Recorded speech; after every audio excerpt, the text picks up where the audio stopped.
The stars had never looked so quiet. From Earth's orbit, the diplomatic fleet hovered like silver ghosts, a dozen alien vessels, each one an architectural marvel. Their designs ranged from crystal wings shimmering in solar light to obsidian orbs pulsing with unknown energy. They weren't here for war. Not this time. They had come in peace, to offer something they believed no species would refuse. But Earth didn't blink. The Alliance had expected fear, awe, maybe desperation. What they got instead was silence. Cold, measured human silence. Commander Threx of the Zilani delegation stood inside his ship's viewing chamber, watching Earth rotate below. He clicked his mandibles nervously, his long fingers tapping against the control panel. They're not responding. This is the third transmission unanswered. From the corner, an officer from the Vicar Collective, thin and glimmering with biometallic skin, hissed, "They're stalling, waiting for leverage." "They're primitives," a third voice added, this one gruffer from the Harnock ambassador. "Always slow, still trapped by their own arrogance." No one noticed the human diplomat walking in until he spoke. "We heard all of that," the man said calmly, straightening his plain, dark suit. No badges, no medals, just a subtle earth pin on his collar. His tone was even, but there was steel behind his eyes. "And you're wrong on every point." The room fell silent. Even among species that didn't breathe air, tension could be felt. "I'm not here to be impressed by your fleets," the human continued, "and Earth isn't here to beg for your scraps." Threx stepped forward quickly. "Ambassador, with respect, the Galactic Alliance extends this invitation for mutual benefit, shared technology, open trade routes, defense against outer threats. You would be protected." The human tilted his head. Protected from what? There was a pause. Then a fourth voice, mechanical and echoing, an AI envoy from the Darren Syndicate, answered, "From extinction." The human smiled.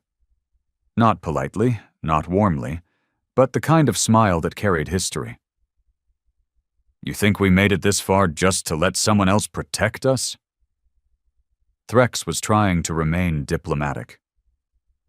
"You are a young species. Your planet only achieved spaceflight within the last 2 centuries. You don't fully understand what lies beyond your system." "You're right," the human said. "We don't understand all of it. But what we do understand is this. Every great empire that offered peace eventually demanded obedience. We've read enough of our own history to recognize the pattern." The Vicar officer flicked its luminous eyes toward him. "You insult the Alliance." "No," the human said. "I just don't trust it." He stepped forward and placed a small chip on the table in the center of the room. "This is Earth's final response. You can broadcast it galaxy-wide if you want. We're not joining. Not now. Not under your terms. Not ever, if it means giving up our right to decide for ourselves." The Harnock ambassador snarled. "You'd isolate your species over pride?" "No," he replied. "We'd rather struggle and stay free than thrive under someone else's leash." That was the last word spoken in the chamber. The message went viral across the stars within the hour. The headline echoed from system to system. Galactic leaders shocked as humanity rejects Alliance offer. The reactions were instant. Some species laughed, others were offended. A few admired the boldness, secretly wishing they'd done the same. But no one, not even the oldest civilizations, expected it. Because for the first time in thousands of years, a species had said no to the most powerful organization in the known universe. And Earth didn't care who it offended. Back on the surface, in a quiet command bunker buried beneath the Colorado mountains, the human ambassador removed his jacket and sat beside a woman monitoring dozens of screens. "How bad is it?" he asked. She shrugged. "Half the galaxy thinks we're suicidal." The other half thinks we're insane. And us? We think it's about time someone said it. He looked at the monitor showing 1,000 alien voices screaming into the void of space, demanding answers. And he whispered, "Let them talk." The next 24 hours after Earth's declaration felt like a cosmic aftershock. Out in the void, the Alliance's diplomatic fleet did not retreat. Their ships hung in orbit like vultures in limbo, unwilling to back down, but too stunned to move forward. On every Alliance newsfeed, from the twin moons of Vera Khan to the ice colonies on Delenn Prime, a single word echoed again and again: rejected. Never before in recorded galactic history had a species denied the Alliance. Not one. Especially not a species as young, as unpredictable, and as human. The humans didn't gloat publicly. There were no parades, no broadcasted speeches from world leaders, just silence. Calculated, deliberate silence. But inside Earth's deep space command centers, there was anything but peace. Inside the subterranean complex beneath Colorado's mountains, things were tense. Not from fear, not exactly, but from the sheer weight of what had just happened. The human ambassador who delivered the final message, known internally only as Wells, stood before a war room of top strategists, advisors, and analysts. Every wall was a screen. Every screen flickered with real-time reactions from every known corner of the galaxy. 57 independent systems are watching us now, said a data analyst. 17 are curious, 12 are outraged, 4 are considering following our lead. General Nari, head of Earth's planetary defense grid, leaned forward. Her voice calm, but edged with caution. And the rest? They're waiting, the analyst replied. Some for us to be punished, others for us to make a mistake. Wells exhaled slowly and looked at the screen, showing the orbiting alien vessels. They're not leaving. No, General Nari said, because they don't know what to do when someone doesn't kneel. One of the intelligence officers turned. We have intercepts from Alliance channels. They're arguing. The Kvek think we've insulted the whole structure. The Vikar want to escalate diplomatically, but the Harnock, they're calling for a demonstration, a warning. Wells narrowed his eyes. They want to intimidate us.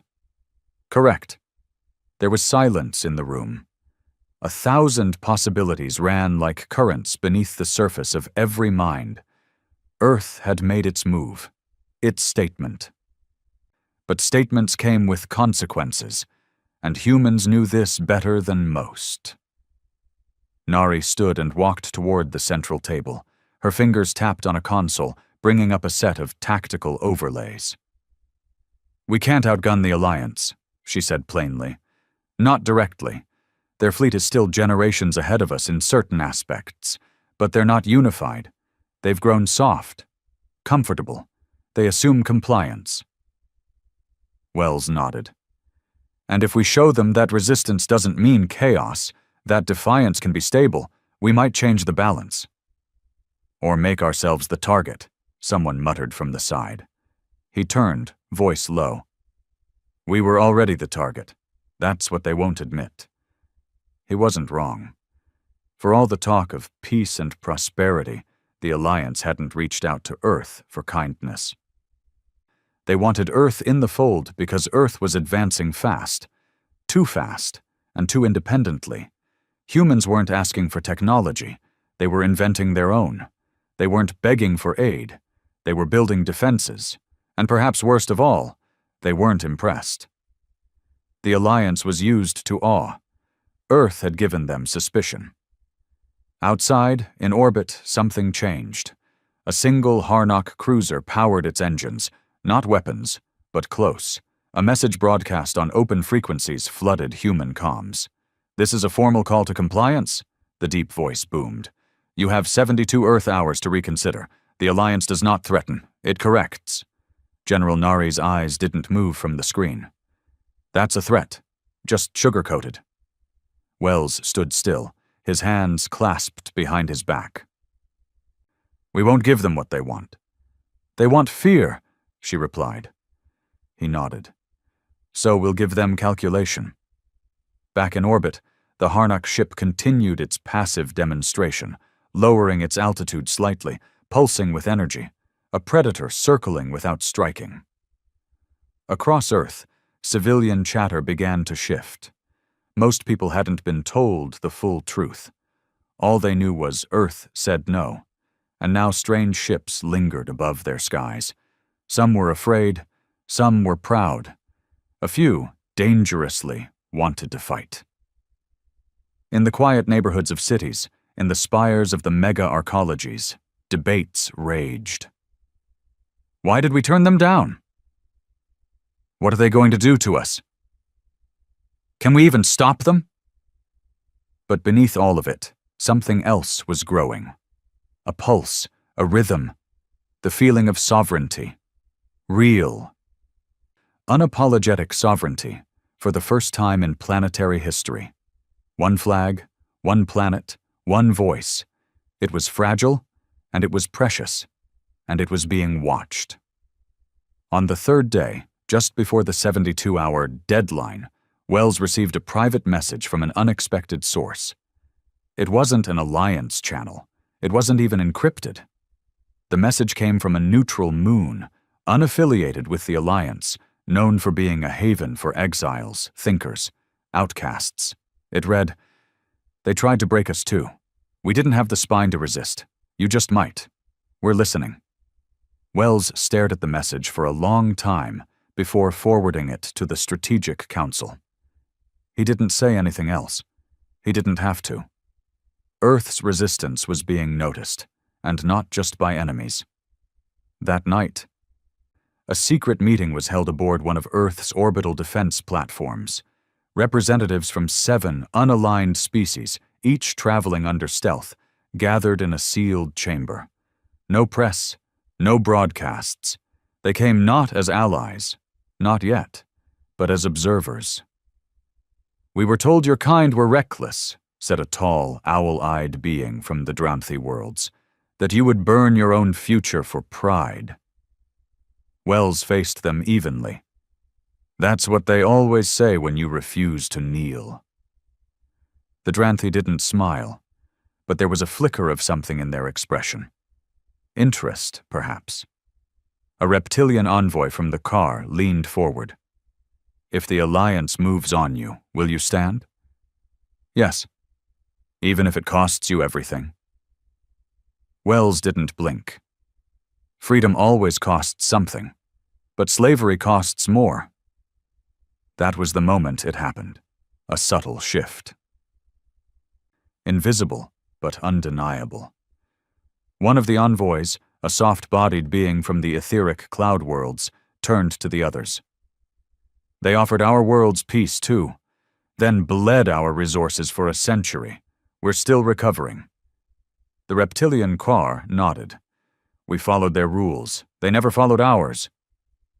"We watched them terraform a moon against its native inhabitants' wishes," said another.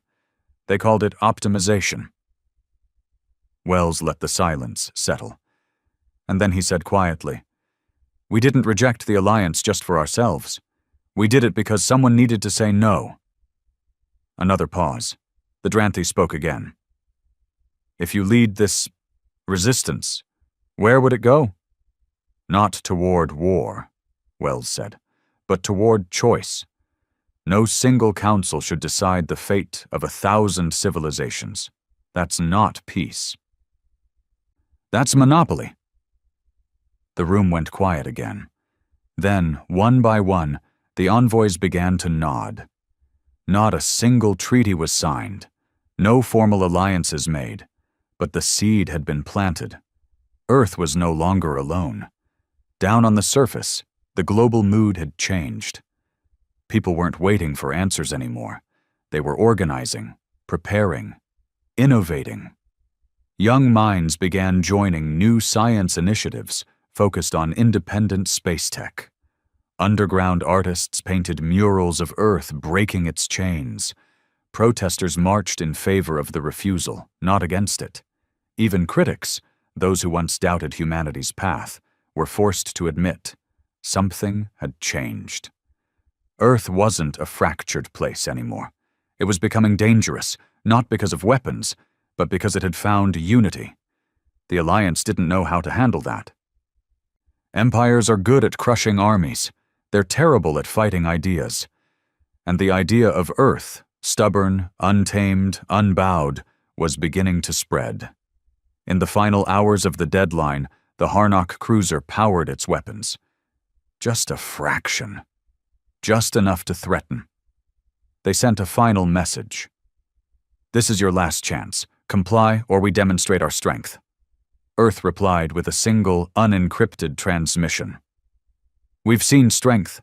We've built our own. Come and see if it's enough." That was not a bluff.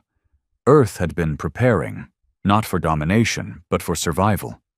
From the deserts of Mars colonies to the oceans of Europa bases, humanity had quietly developed tech the Alliance hadn't expected. Not superior, but unpredictable. Adaptive. Human AI systems didn't follow conventional logic trees. Their military drones weren't elegant, but they were ruthless. Their tactics didn't rely on overwhelming force, but on asymmetric chaos. And most terrifying of all? Humans learned fast. The Alliance didn't fire. They couldn't. Because the moment they did, they would confirm what every unaligned world already suspected, that the Alliance required obedience, not peace. They left. Quietly. Slowly. One by one, the ships broke orbit and turned their engines toward deep space. No message, no admission of defeat. But Earth knew, and the galaxy felt the aftershocks. It wasn't a victory in the traditional sense. No medals, no planets conquered, no enemies slain. But it was something bigger. A refusal. A defiant no that echoed across the stars. And somewhere, far beyond the reach of Earth's telescopes, in forgotten parts of the galaxy, others whispered, "Maybe we can say no too." It started with a broadcast. Just one. From a mining colony on the edge of the Corin Drift, where the workers lived under thick domes and even thicker rules, someone hacked into the planetary announcement system and played Earth's message on loop. "We've seen strength. We've built our own. Come and see if it's enough." It played for hours before the signal was cut.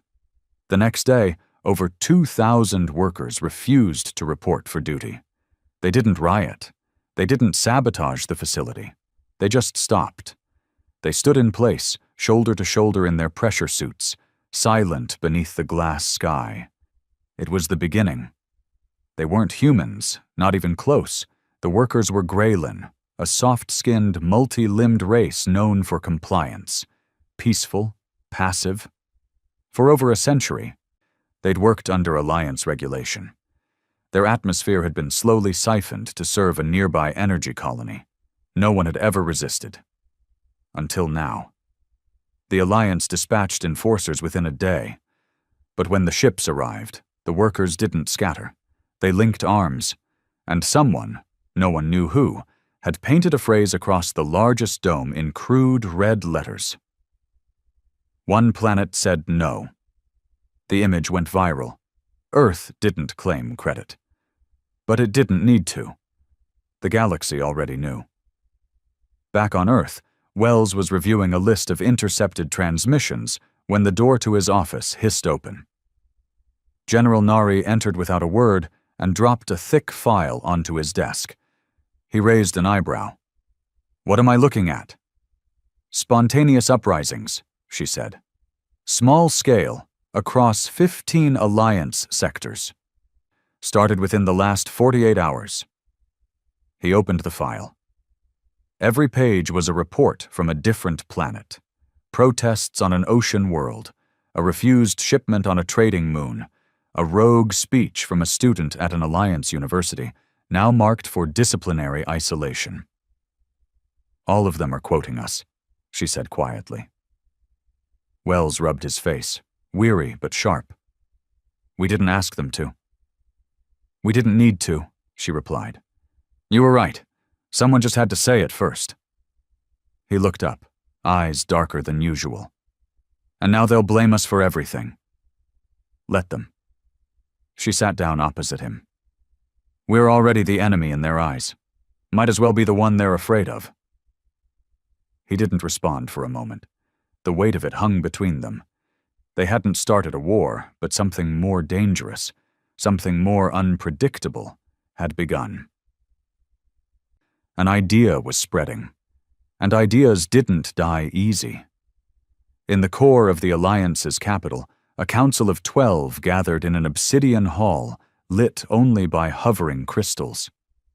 The room was ancient, built before most of their member species even discovered electricity.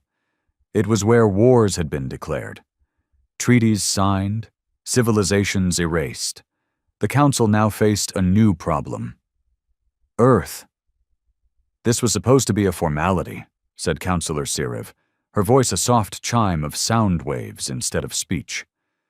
"We underestimated their will." "We didn't underestimate," growled a Harnock general seated at the far end. "We indulged. We thought they would fall in line like the others." "They have not," said a third voice, cold and electronic, "and now others question us." "They do more than question," muttered a member of the Drex species, whose body shimmered like liquid silver. "They copy." The word copy echoed strangely in the hall. It wasn't just a threat, it was insult. The Alliance was built on control, not violent, not openly, but carefully woven through trade, culture, science, and dependence.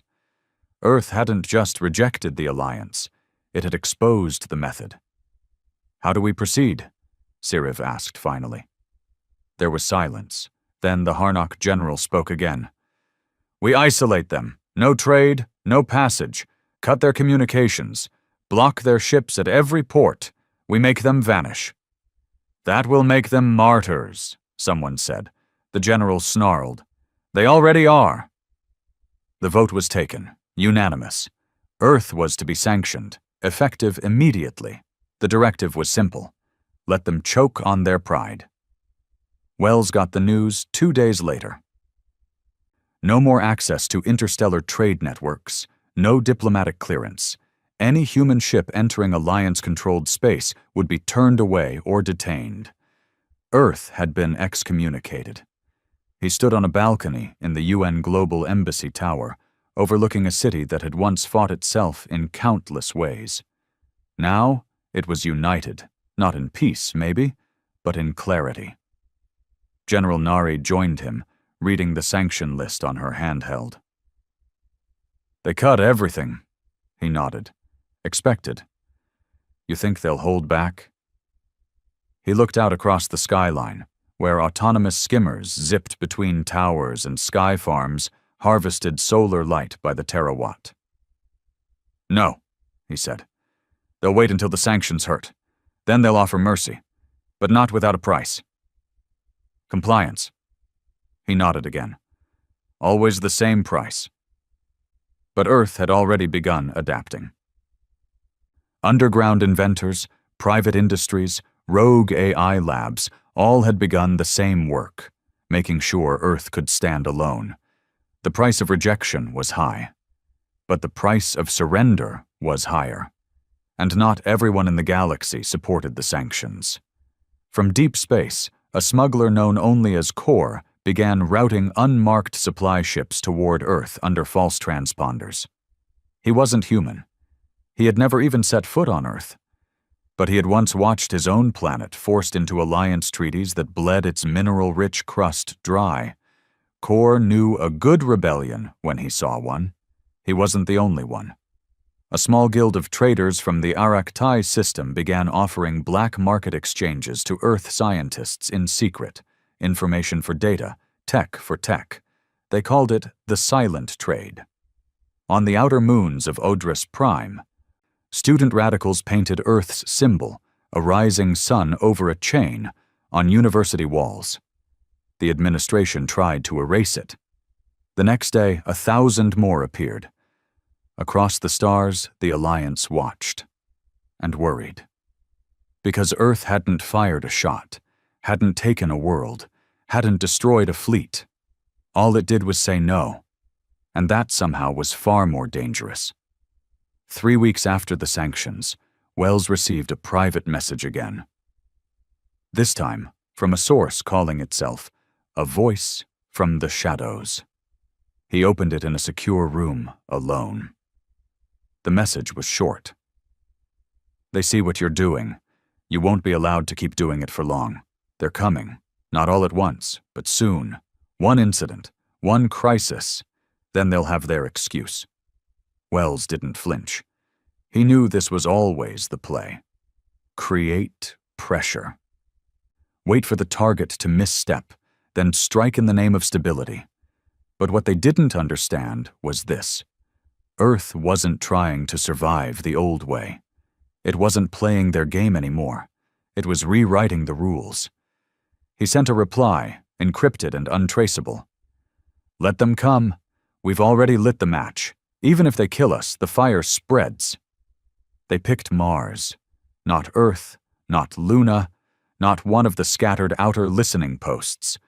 Mars was far enough to avoid a full-scale retaliation, but close enough to make a point.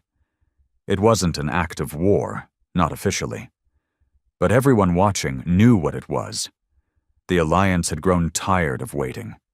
The colony was called Red Haven, one of the first permanent human settlements outside Earth. 2 domes, 1 underground hydroponic network. And just over 38,000 people, mostly engineers, researchers, and second-gen Martian-born families. They lived quiet lives. They weren't soldiers. They weren't politicians. They were soft targets. It happened fast. A merchant vessel broadcasting Alliance colors entered Mars orbit. It claimed engine failure, requested temporary landing clearance for repairs. Red Haven's governor, unaware of anything unusual, granted it. The moment it landed, 12 Alliance operatives stepped out. Not diplomats, not technicians. Armed, armored, trained. Within 6 minutes, Red Haven's central comm tower was under their control. Broadcasts went dark.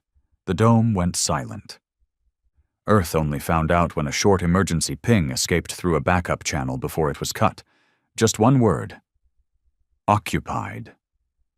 The meeting room on Earth felt like it was vibrating with heat. General Nari was already on her feet when Wells entered, throwing up satellite images and hacked feeds from Red Haven onto the wall. We've confirmed. They're Alliance Black Echo operatives. Full authorization. No insignia, no traceable ID. That ship was a decoy. Casualties? Wells asked, voice cold. Minimal, she replied. No one's been killed. Yet. But they've taken over water regulation, external comms, and transport. The people are trapped. Wells stared at the screen. They're testing us, he said. They want to know if we'll retaliate. Someone else in the room shifted uncomfortably. We can't fight the Alliance in open war. Wells didn't turn his head. They're already fighting us. This is how it starts. Not with invasions, but with excuses.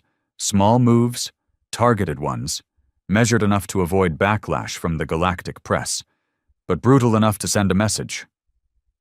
He walked to the center of the room. If we let this stand, we've already lost. General Nari looked at him. We have a team ready. Silent entry. No explosions, no broadcasts. We can extract our people quietly. Wells nodded slowly. And if they resist? Her eyes darkened. Then we make sure the galaxy sees who draws blood first. In the dust storm-red skies above Mars, Earth's stealth shuttle drifted toward the colony under the radar. Painted in dull, gray, silent engines barely humming, it carried 6 operatives, hand-picked, trained for scenarios like this. They didn't wear flags, didn't speak unless necessary. Their mission was clear. Secure Red Haven's governor, re-establish communication, evacuate if possible, defend if necessary. The lead operative, A woman known only by her call sign, Shade, crouched at the shuttle's edge as it made final descent. Her voice came through in a whisper. "Touchdown in 60. Visuals show perimeter drones disabled. No movement near the primary corridor." Her second, a broad-shouldered man with quiet eyes, nodded. "They're not expecting pushback." Shade smiled without warmth. "They will." The shuttle landed like a feather. Within seconds, the team had breached a secondary airlock into the colony's old maintenance tunnel. The passage smelled like metal and stale air. But Redhaven was silent. Too silent. They moved fast. 2 minutes in, they found the first camera, Alliance Tech, freshly installed. Shade shot it clean through. Inside the dome's central hall, the Black Echo commander, an angular, pale-skinned being with 3 ridged eyes, monitored the silent feeds. One camera blinked out. He leaned back slowly. "They're coming." His second in command, a stocky humanoid with slick, silver-plated armor, tilted his head. "Already?" They wouldn't let this stand, not if their pride's worth anything. The commander smiled faintly. "Let's see how much it costs them." Shade's team reached the control core within 12 minutes. Redhaven's security system had been bypassed, but not disabled. The Alliance hadn't destroyed it. They'd just assumed it wouldn't be used again. They were wrong. With 3 keystrokes, Shade's tech specialist re-engaged the local override. Redhaven's lights flickered. A second later, the entire dome blared with a recorded voice. "Evacuation protocol disengaged. Defense systems online." And then came the sound everyone had been waiting for. Gunfire. The Alliance had assumed Earth would stay silent. They assumed wrong. The firefight lasted 17 minutes. Silent, brutal, efficient. The human operatives didn't carry heavy weapons, but they didn't need to. Their gear was engineered for asymmetrical warfare. Magnetic charges that stuck to alloy armor, adaptive smoke that jammed visuals, low-frequency shock pulses that overloaded enemy nervous systems. Shade herself moved like a ghost, quiet, focused, never missing a shot. By the end, 8 of the 12 Alliance operatives were incapacitated. 3 more were retreating. 1 surrendered. The humans didn't kill them. That would have been too easy. Instead, Shade activated the colony's wideband broadcast system. For the first time in days, Redhaven's signal reached the galaxy. A single feed. No edits, no spin. Just the truth. It showed Redhaven's people huddled together, scared, unarmed, trapped. It showed the Alliance operatives with weapons raised inside a civilian dome. And then it showed something else. Human operatives, unmarked, refusing to execute their captives, offering them medical treatment and escort out of the dome. Shade stepped in front of the camera. She didn't speak for long. "We are not aggressors, we are not terrorists, we are not property. Earth stands, and if we fall standing. You decide what that means for you." Then she shut the feed off. The galactic reaction was instantaneous. The Alliance tried to suppress the footage, but failed. Too many neutral channels had picked it up. Too many independent systems were already watching Earth's every move. And what they saw now didn't look like chaos. It looked like control. Calculated, disciplined, ethical. The Alliance's credibility cracked. On the trade moons of Karen 7, a dozen merchants refused to pay Alliance tariffs for the first time in decades. "If Earth can fight back," one of them said, "maybe we can bargain better." On a luxury planet once favored by Alliance diplomats, protesters marched through the streets wearing masks made to look like Shade's helmet. And on the underground network called Vox Unbound, millions of beings watched the Redhaven feed and whispered the same word again and again.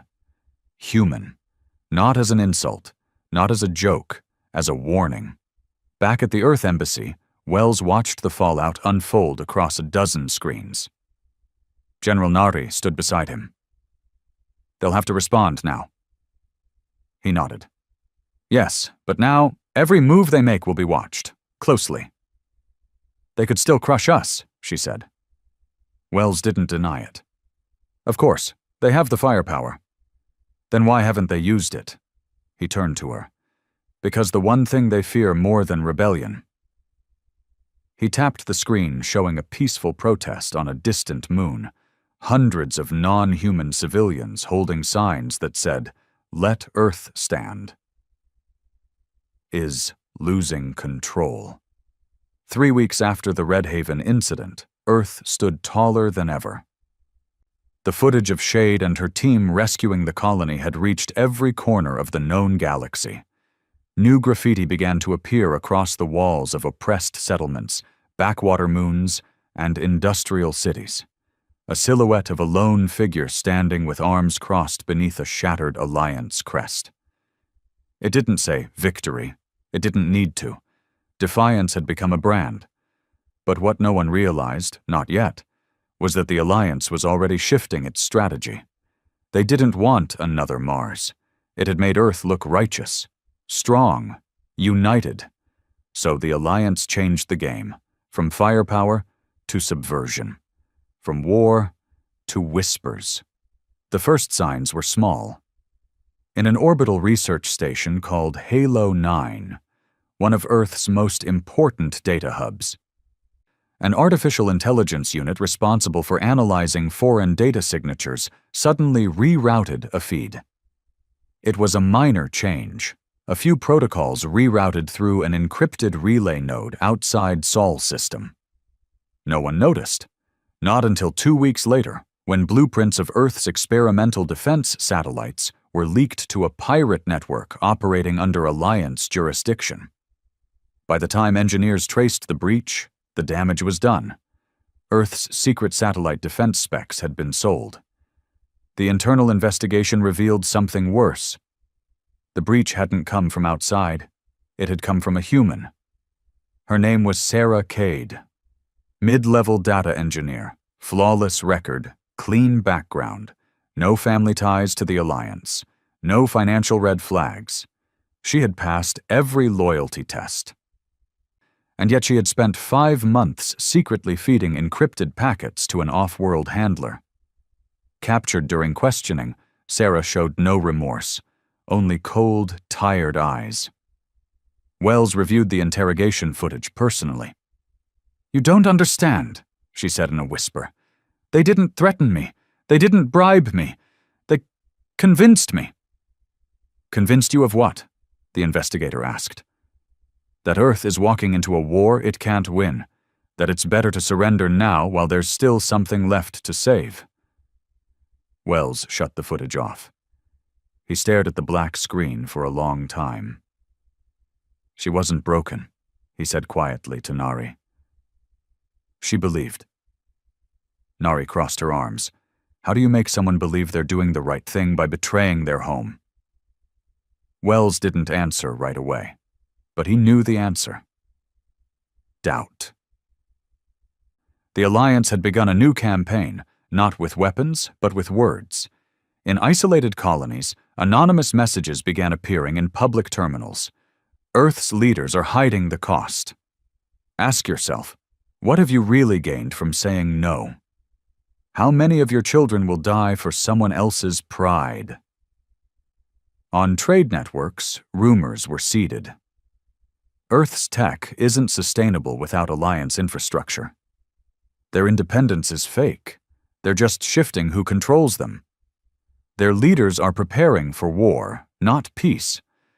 But worst of all, inside Earth's own system, a message surfaced claiming to be from inside the Global Command Council. I supported the resistance at first. I believed in what we stood for. But we're being led by people who want chaos, not freedom. This isn't about independence. It's about power. The message was signed anonymously, traced through dozens of false leads. No confirmed source, but it spread like fire. In just 6 days, support for Earth's independence among civilians dropped by 12%. Public trust in Earth's united leadership wavered. People didn't panic. They hesitated. And that hesitation was exactly what the Alliance had been waiting for. Meanwhile, in the far orbit station called Relay Arc, a secret meeting took place between two species that had never previously aligned. The Dranthi, ancient, reclusive, once neutral, now spoke quietly with the Alliance's unofficial delegate. "We've watched long enough," said the Dranthi speaker, its voice a trembling hum like wind over glass. "Your tactics have changed." The delegate didn't deny it. The humans cannot be beaten with violence, but they can be shown their limits. The Dranthi hesitated. "You may succeed, or you may push them further." "They are clever," the delegate agreed, "but they are still young, and young species can be broken." Back on Earth, things were shifting. Inside the main government center, the Unified Earth Assembly, the cracks were becoming harder to ignore. Representatives from various Earth sectors began asking sharper questions in public sessions. Why aren't we seeking new allies? Are we really prepared to stand alone forever? Shouldn't we open dialogue with the softer factions within the Alliance? Is refusing the Alliance worth risking global infrastructure collapse? Wells sat at the end of the council table, quiet, watching. He didn't answer every question. Not yet. But every time someone called for compromise, he marked their name, because compromise was the new language of surrender. General Nari met him in the corridor after the session. "They're not all traitors," she said, trying to be diplomatic. "No," he replied. "Just scared. Maybe they have reason to be." Wells turned to her. "We knew this wouldn't be easy, but this—" He gestured around them. "This isn't politics anymore. It's infection." Nari didn't argue. They both knew what came next. The Alliance wasn't going to invade. It didn't need to. It just needed Earth to tear itself apart. And then the betrayal came. It was quiet. Quiet enough that if it hadn't been for an internal mole, a loyal tech specialist buried deep inside Earth's cyber defense division, they wouldn't have seen it coming. A secret override protocol. Hidden inside a weather monitoring system. It wasn't weather tech at all. It was a backdoor signal, routed through an artificial satellite disguised as a deep space telescope. When activated, it would give the Alliance access to every orbital defense drone Earth had launched in the last year. A kill switch. One signal, and Earth's entire upper atmosphere security grid would fall blind. The mole, a man named Ilian, barely 25, caught the anomaly during a routine scan. He flagged it, bypassed protocol, brought it directly to General Nari's private channel. They shut the node down with seconds to spare. The code origin? A division inside Earth's own defense ministry, but not one controlled by Earth. The team traced it back. A mid-ranking official, long trusted, connected to trade negotiations with neutral systems, clean record. She was gone. Vanished from her residence just days before. Her last recorded coordinates? A ship bound for a neutral moon rumored to house Alliance intelligence fronts. Wells stood in silence as the report played out on the screen. Nari waited for him to speak. He didn't. He just turned and walked away. 2 days later, he addressed the planet. No filters, no edits, just him, standing in front of Earth's crest. They tried weapons. We stood. They tried silence. We spoke. Now they try shadows. Now they want us to fight each other, to doubt, to weaken. But I will tell you this. Earth did not come this far to break from the inside. We have been broken before, by war, by division, by greed, but we learned. And now we stand not as factions, not as nations, not as colonies, but as one. He paused, then leaned in slightly. The next phase won't be easy. It won't be clean. but history will ask one question. Did we belong to ourselves? And I want our answer to be yes, even when it cost us everything. The message aired across Earth, across Mars, across every outpost and ship still flying the Earth crest.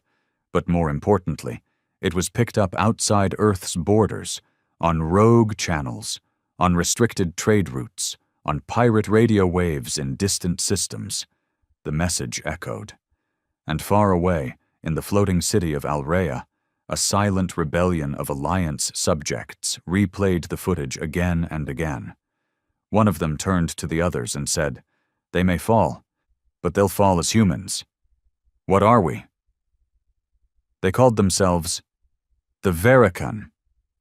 To most of the galaxy, the Verikan were myth, a rumor passed between star captains and smugglers, a name spoken in low tones.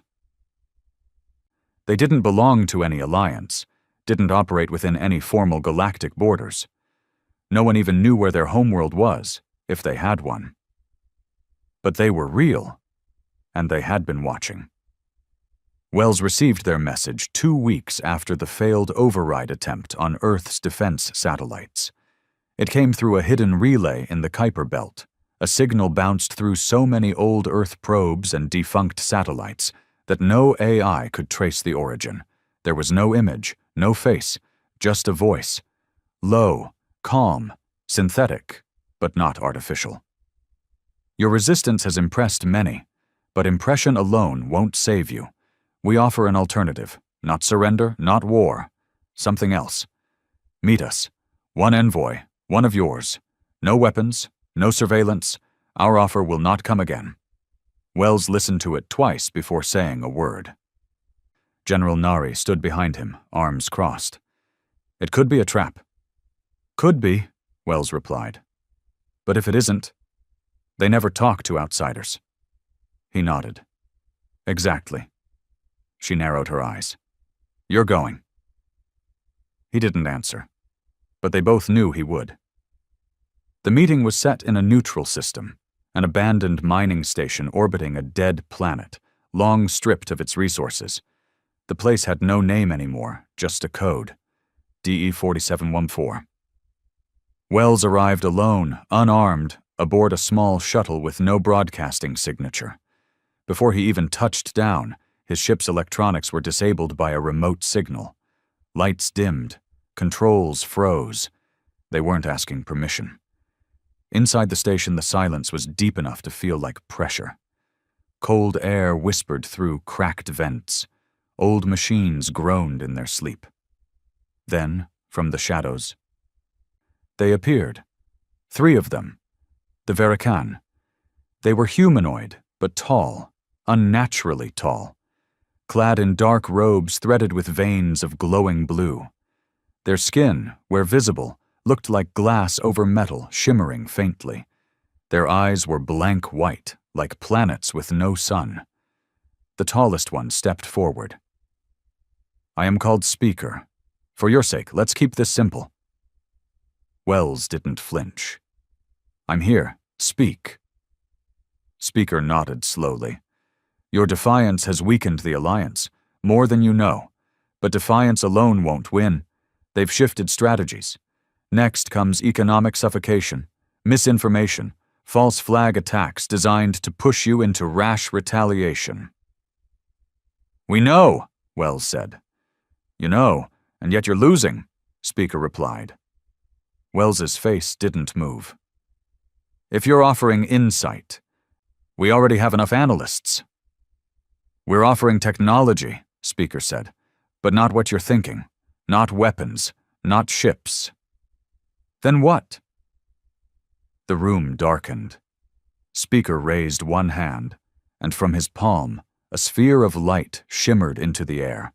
It expanded into a holographic image, a human face, then another, then dozens, hundreds, all of them people Earth considered loyal, trusted, members of command centers, tech divisions, outreach stations, trade envoys, faces Wells knew. Every one of these individuals has been contacted, Speaker said. Some bribed, some threatened, others simply convinced. Wells' jaw tightened. "They're turning?" he asked. "Some already have," Speaker said. "Others will." The images vanished. "But we offer a firewall," Speaker continued, "a technology that roots not just into networks, but into behavior. A pattern recognition AI that can detect betrayal before it happens. It maps language, tone, micro-expression. It predicts disloyalty." Wells went still. "That sounds like mind policing." "It's protection," Speaker said. "Your enemies are inside the walls now. You're bleeding slowly. This will stop it." "At what cost?" Speaker tilted his head. "Only trust." Back on Earth, Wells returned without explaining much.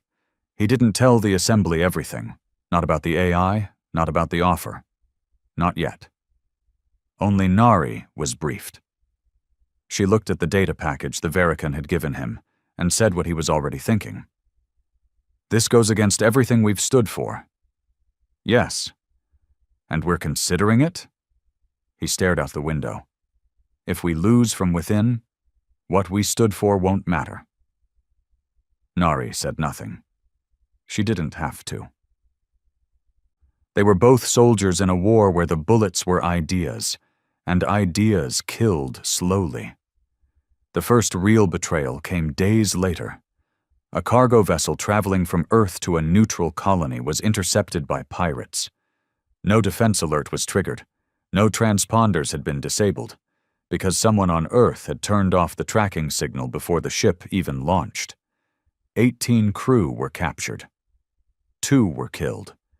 The rest were held for ransom by a gang known to operate under alliance tolerance, a blind eye turned in exchange for chaos in the right places. The traitor on Earth? A logistics manager. Never flagged, never suspected. Until it was too late. Wells read the report in silence. "This is going to keep happening," Nari said. "They're not targeting our armies.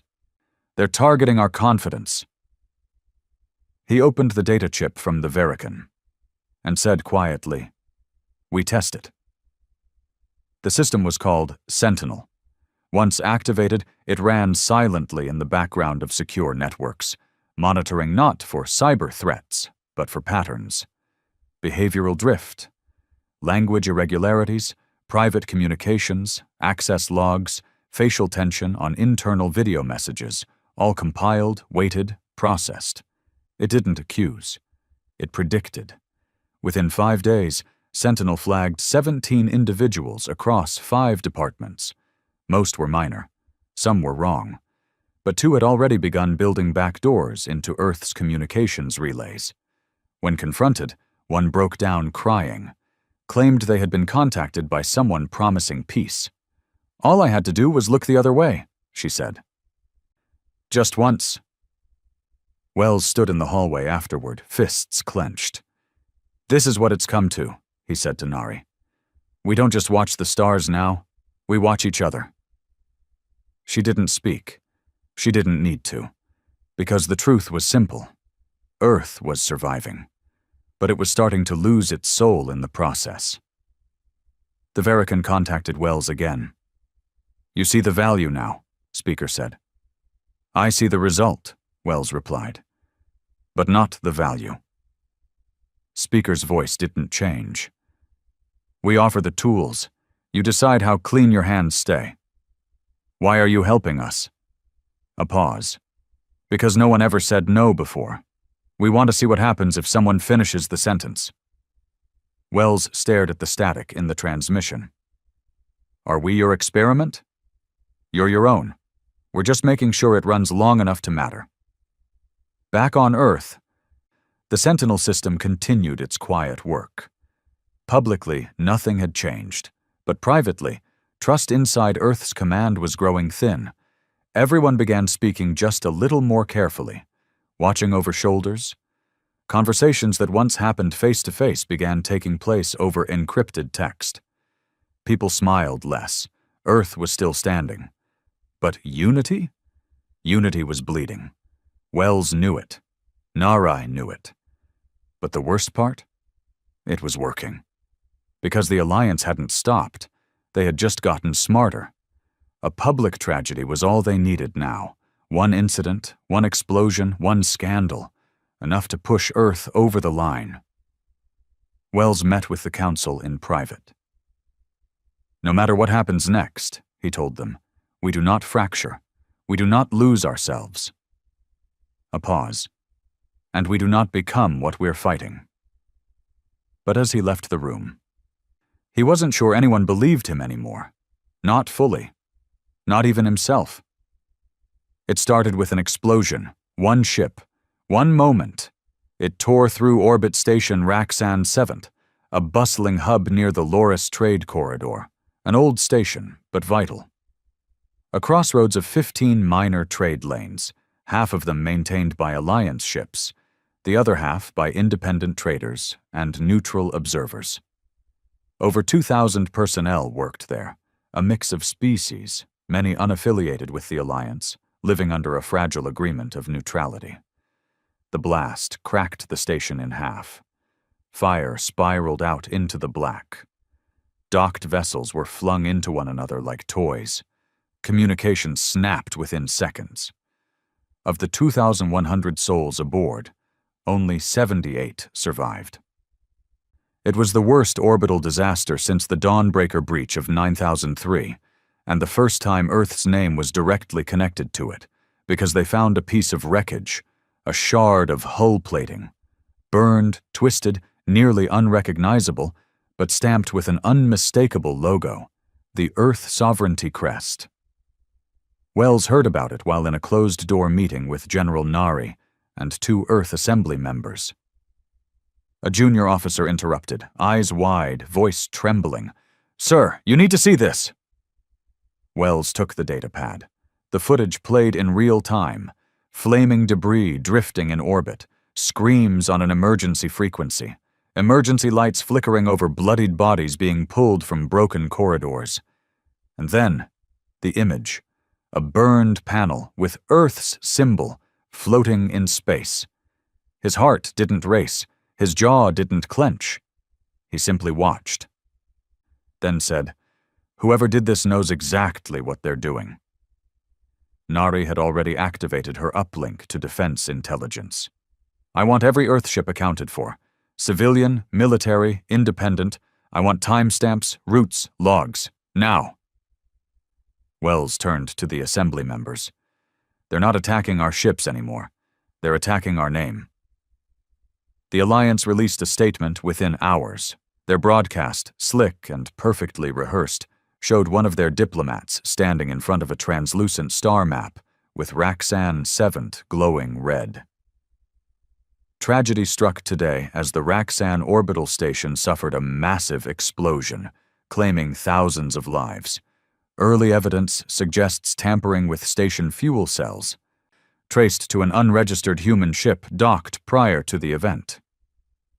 "We ask the Earth government to cooperate fully in our investigation. Transparency will be the only path to peace." It sounded like a request, but it wasn't. It was a trap. Because cooperation meant submission. It meant allowing Alliance investigators onto Earth soil, into Earth's systems, into Earth's command. And if Earth refused? Guilt. Guilt by silence, guilt by defiance. Wells stood before the Global Command Council less than 24 hours later. He didn't flinch. He didn't stumble. His voice was clear, unshaken. "Earth did not attack Raksan 7th. We condemn the loss of life, but we will not allow grief to be weaponized against us." He held up the datapad. The hull fragment they found, it doesn't match any known Earth registry. Not just unassigned, completely fabricated, wrong serial code formatting, alloy blend inconsistent with our fleet. "This wasn't a mistake," he paused, letting the words hang. "It was a message." The council erupted into overlapping arguments. "They'll demand more proof." "They'll say we're hiding something." "This could lead to sanctions on all Earth trade vessels. We're running out of friends out there." Nari stood up. "Then we stop asking for friends. We start showing them the truth." 2 days later, the full forensic report was completed.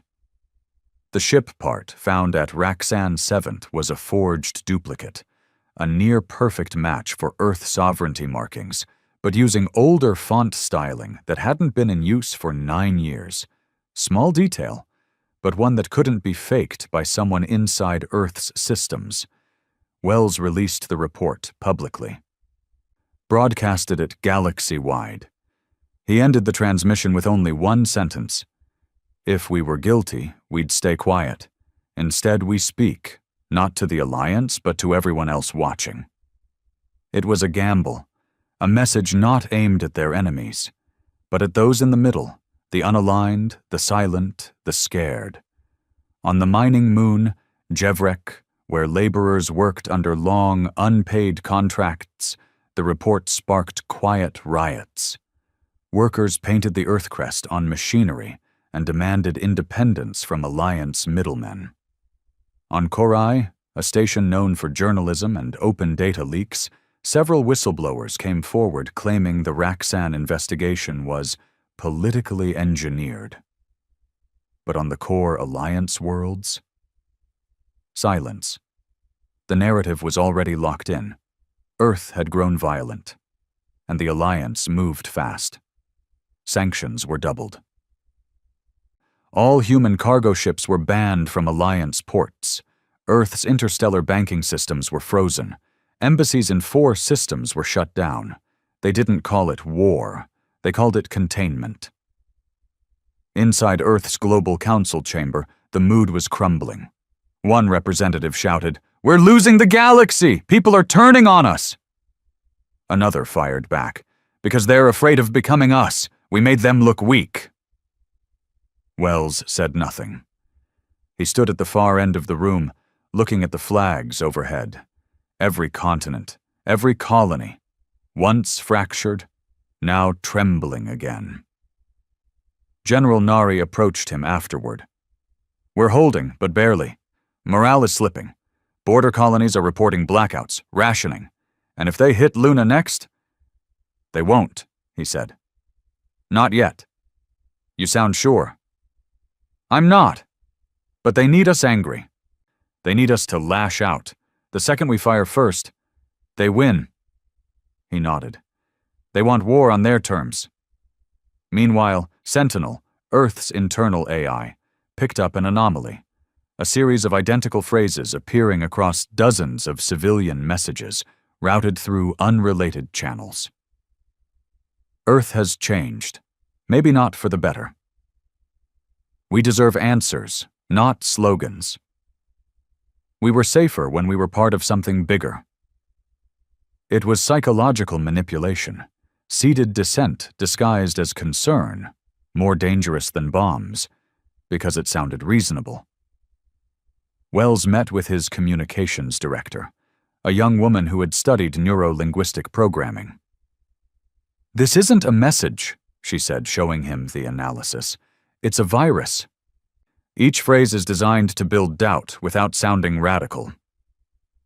"How many systems infected?" "Nearly all public terminals, some private ones too. Social boards, news tickers, even navigation prompts." He exhaled. "They're laying the kindling." "For what?" He looked her in the eye. "For the fire they're going to blame us for." And then it happened. A human freighter, off course near Alliance space, was blown apart mid-transit. The official story: Earthship violated restricted territory. No warning given. No survivors. The pilot had veered 30 kilometers too close to an Alliance listening post. Navigation records later revealed the star charts had been tampered with, showing a false course. The AI assistant on board had been updated with the wrong data just days earlier. It was subtle, surgical. Murder wrapped in procedure. And now, the galaxy had its proof. First Raksan, now this. A pattern, a justification. The Alliance Senate held a vote within 48 hours. The verdict: Earth was to be officially designated a high-risk entity. Open conflict was not declared. But Earth ships could now be fired upon without warning in disputed space. No trial, no negotiation, just fire. Wells gathered the Earth Assembly in an emergency session. For once, no one interrupted. No one argued. They just listened. "They've taken our name. They've twisted our message. And now they're positioning themselves to strike first and call it justice." He walked slowly across the chamber. "We have stood without bowing. We've faced the worst of their silence. But now the storm is coming, and we have to ask ourselves something. Do we stand ready? Or do we stand alone?" A silence. Then a voice from the crowd. "We won't survive alone." Another voice. "Then let's not be alone." Heads turned. It was Representative Hal from the Mars colonies, one of the most moderate voices. She continued, "We've waited for others to come to us. Maybe it's time we go to them." Wells raised a brow. "You're suggesting what exactly?" "A summit. A secret one. Reach out to the unaligned, the doubters, the ones who haven't taken a side. Show them what's really happening. Not just proof, purpose. Let them see the Earth that chose to say no, and why we still stand by it." It was bold. It was desperate. It was the only move left. The summit was codenamed Ashlight. It would be held on a drifting science vessel in unclaimed space, shielded by ion storms and cloaked satellites. Representatives from neutral systems, independent colonies, even former Alliance members were quietly invited. No weapons, no press, no Alliance eyes. Only one rule: speak freely. If Earth failed to convince them now, then no truth would matter anymore, because war was already at the door. The Ashlight Summit wasn't held on a planet. That was intentional. Too vulnerable, too visible, too easily destroyed. Instead, it was set on a vessel drifting through the ion-choked void of the Lyrian expanse. A place so remote, even smugglers avoided it. The ship, a repurposed science vessel called the Lantern, had been outfitted with cloaking tech, shielded comms, and dozens of automated decoys scattered through the region. Only invited ships could find it. Only those who wanted to hear the truth. The attendees arrived slowly. A delegation from the Vindrai archives, keepers of suppressed history. A group of rebel merchants from Delta Cygni who had once been sanctioned for refusing to install Alliance-approved software in their navigation systems. A silent envoy from the Cloudborn, a gas-based species that communicated in frequencies most species couldn't hear. They hadn't taken a side in 1,000 years. Even one of the Dranthi elders came, cloaked in glimmering cloth and watched by a silent honor guard.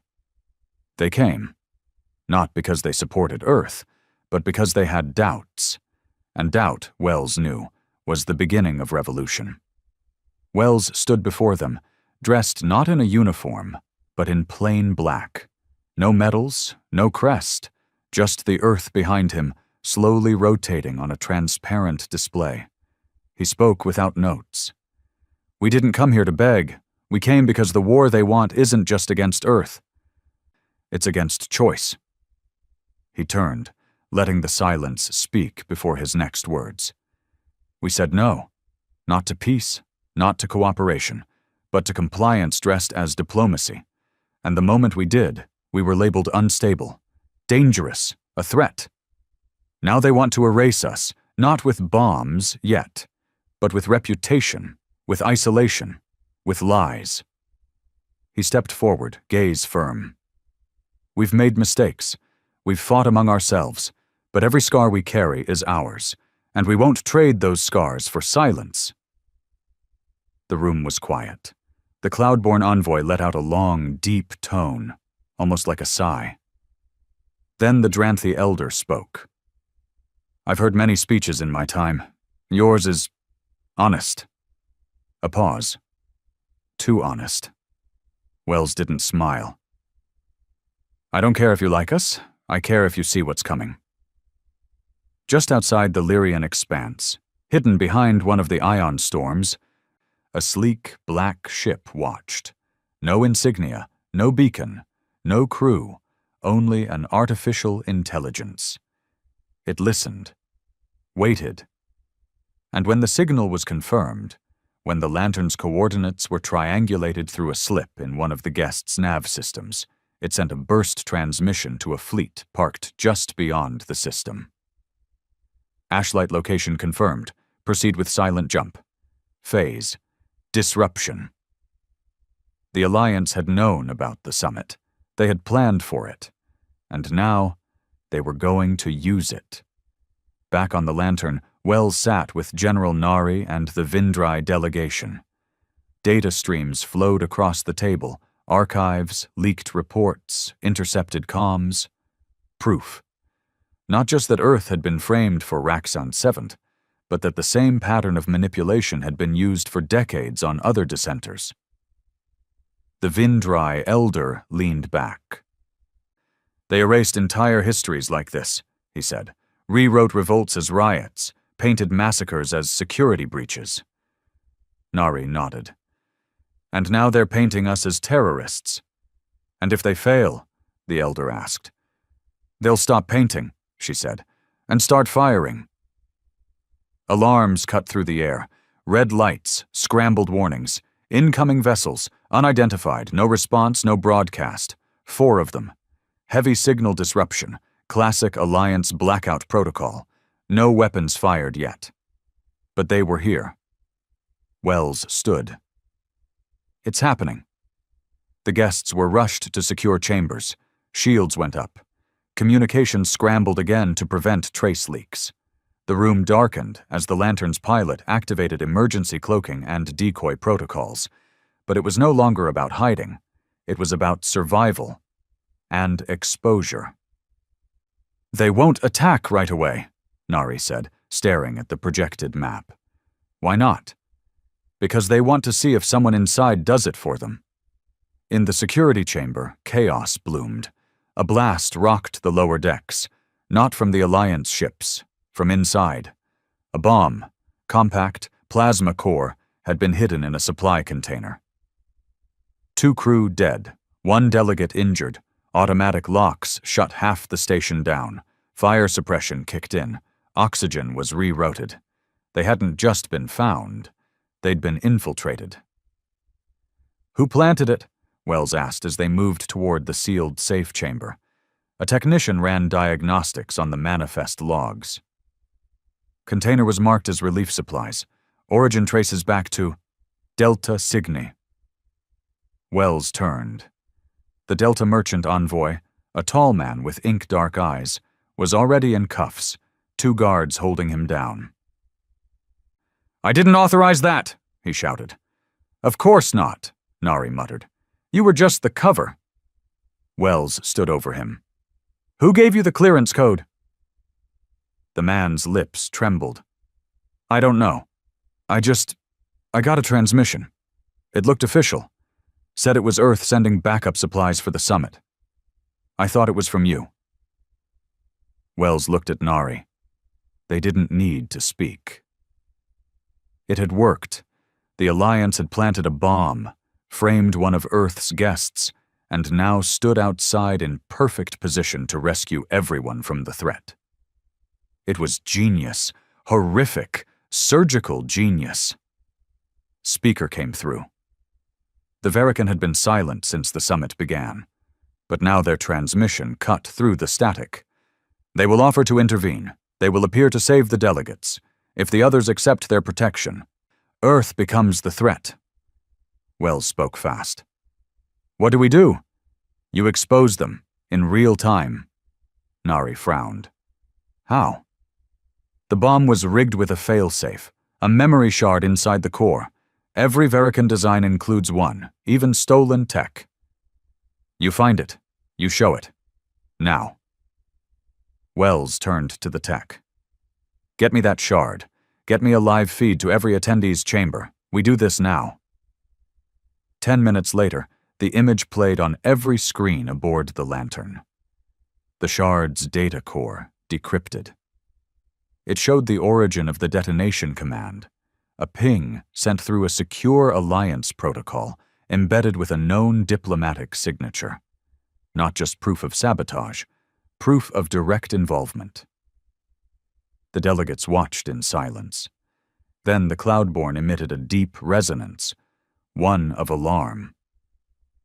The Dranthi elder stood slowly. So this is their game. They create the fire, then offer the water. One of the Delta Cine traders said quietly, and we were almost the excuse. Wells stepped into the main hall as shields still glowed red. They've tried to make Earth the villain, and they will try again. But now you've seen it, not in speeches, not in sentiment, in proof. He raised his voice. We said no, and they feared that no would become yours. He looked at each delegate. Make it yours. Outside, the Alliance ships held position. They never fired. Not that day, because Earth didn't just survive the summit, it won. The fallout spread like solar flares. Within 2 weeks, 3 neutral systems broke diplomatic ties with the Alliance. The Vindrai offered Earth unrestricted access to their archive network. The Dranthi began transferring resource routes away from Alliance trade lanes. The Cloudborn, for the first time in recorded history, released a public tone burst translated to every language. We believe the humans speak truth. The Alliance didn't respond immediately. They couldn't. They had played their card, and Earth had not only survived it, it had reversed it. What began as isolation was turning into ignition. Across the stars, new banners began to rise, some with Earth's crest, others with different emblems. But they all carried the same phrase beneath them: no more silence. Wells stood atop a platform on Luna, overlooking the stars. Behind him, construction crews worked on a new diplomatic station, not for Earth, for those who had no place in the Alliance, a place for the disobedient, the doubtful, the different. General Nari joined him, holding a datapad. They're moving troops toward the Voris line, she said. Alliance says it's routine. He nodded. It's always routine until it's war. She looked at him. Do you think we can hold them off forever? Wells didn't answer right away. Then he said, We were never supposed to hold them off forever. He pointed to the stars. We were supposed to light the first fire. And now, the stars were starting to burn.